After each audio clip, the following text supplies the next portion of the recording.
d'abord initié par Greta Thunberg, donc une jeune activiste suédoise.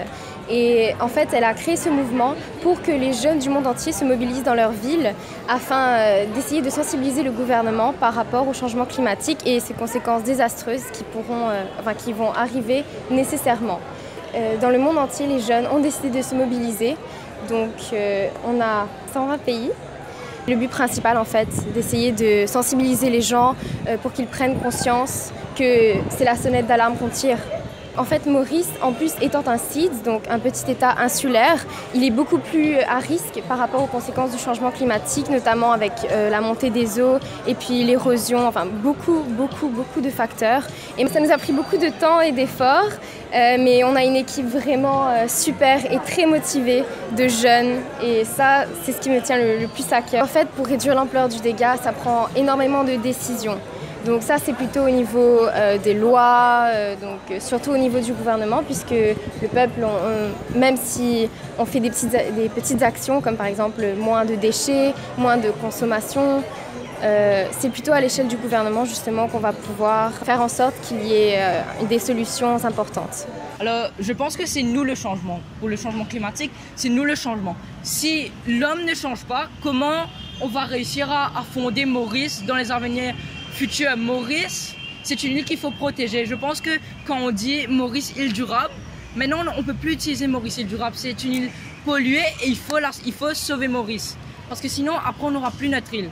C'est un mouvement qui tient à moi en tant qu'humain.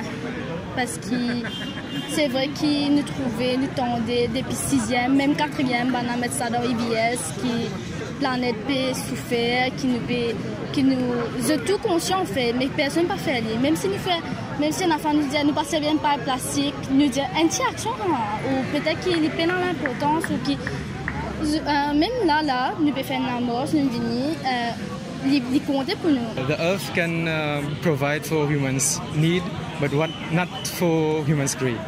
Et ce qui est arrivé, c'est que du monde façon de consommer qui pas bon. Et à la fin, tellement qu'ils nous consomment d'une façon qui, comment dire, pas correcte, qui nous peut mettre en péril nos propres réalités. Et pour arriver à l'état que maman la terre, il peut de nous, il peut rester de nous, mais arriver à il pas pour continuer de nous. Et c'est nous-mêmes qui perdons parce que c'est nous qui disparaissons à la fin. Surtout que nous avons un small island dans l'océan Indien et nous une petite île. Et l'effet changement climatique, il vient directement de nous. Et ce qui est arrivé, c'est qu'il fait beaucoup de développement dans Maurice. Et pas dire pas bien fait développement, mais il y a trop beaucoup de développement. Bien fait l'idée d'une autre façon que à la fin nous pouvons prendre en compte l'environnement. Alors on est ravis de participer à cette journée. C'est assez rare finalement qu'il y ait des mobilisations de ce genre à Maurice. Donc nous sommes extrêmement heureux de participer. Un petit peu étonnés qu'il y ait aussi peu de participants, pas forcément de nos âges, mais intermédiaires entre les lycéens et nous. Et parce que ça concerne tout le monde. Et il y a des pancartes absolument significatives et parlantes.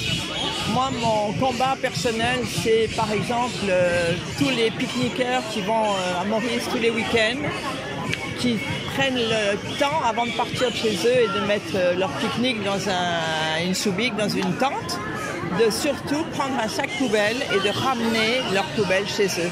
Parce que tout ce qu'ils mettent comme déchets, et en particulier les plastiques, va à la mer, ou pollue nos plages, ou pollue nos sols. Donc nous, c'est un de nos combats. Je crois que l'éducation à l'environnement est primordiale aujourd'hui. On ne peut pas songer à une éducation sans une conscience environnementale. Et cela nous prouve scientifiquement, tous les alertes sont en rouge autour du monde. Les scientifiques nous disent que la planète va mal. Et ce qui est formidable, c'est qu'on voit que vraiment les jeunes, ils ont conscience de ça, peut-être beaucoup plus que nous, les adultes. Ils veulent manger sainement, ils apprécient la beauté de la nature autour d'eux. Peut-être aussi ils sont beaucoup plus sensibles à cette beauté-là que nous. On a perdu un peu ce côté de l'enfance. Même à l'école, nous sommes en pleine réflexion sur justement ce problème écologique et de développement durable. Les élèves réfléchissent là-dessus depuis la rentrée. Et ça a été presque automatique, quoi. Quand on a entendu qu'il y avait ce mouvement-là aujourd'hui, ils ont voulu participer.